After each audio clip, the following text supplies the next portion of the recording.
Planuhin na po ng maigi ang mga ihahanda ngayong nalalapit na ang Pasko, lalo na sa mahilig po dyan sa karneng baboy.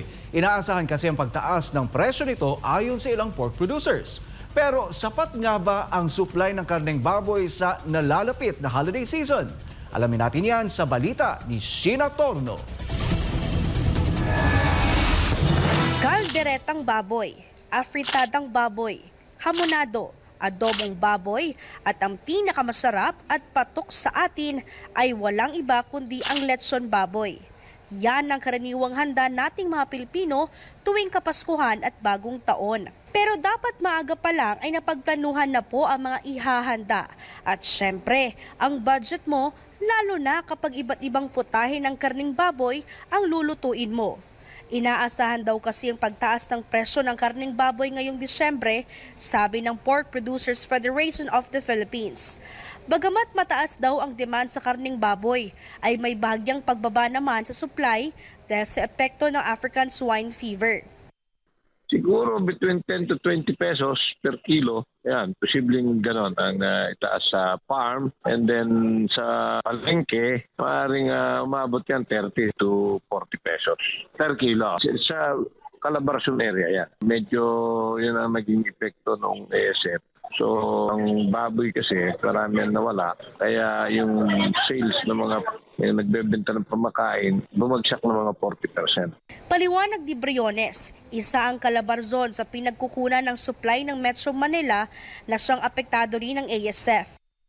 Aminado naman si Department of Agriculture Secretary Francisco Chu Laurel Jr.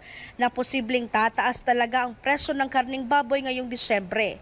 Ngunit hindi naman daw gaanong mataas kumpara sa itinaas nito noong nakalipas sa taon.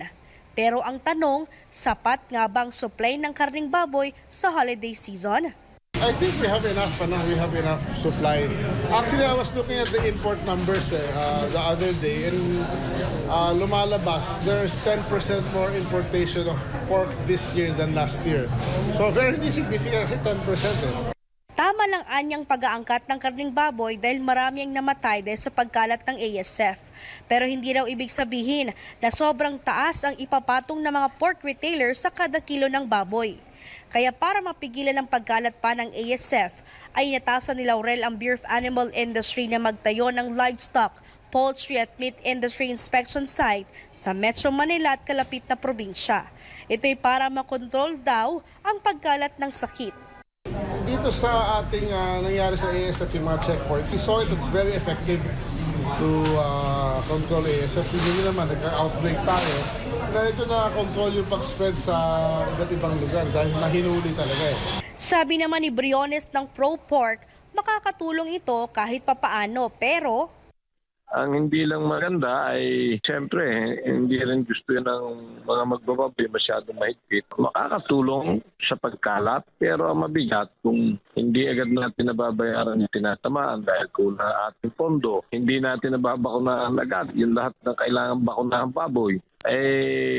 Paulit-ulit lang na mangyayari ang ASF. Pinakamaganda at pinakamabis yung magagawa natin. Yung emergency use authorization ng bakuna, mabakunahan agad yung 6.3 million backyard at commercial na alaga ng magbababoy at taabot ng 12.6 million sa loob na isang taon. Kinakailangan within 1 year, mabakunahan lahat yan para sigurado na hindi na mababawasan yung mga alaga. sa price monitoring ng Department of Agriculture, naglalaro sa 280 pesos hanggang 360 pesos ang kada kilo ng pork kasim, habang 330 pesos hanggang 400 pesos naman ang kada kilo ng pork liempo sa ilang pamilihan sa Metro Manila.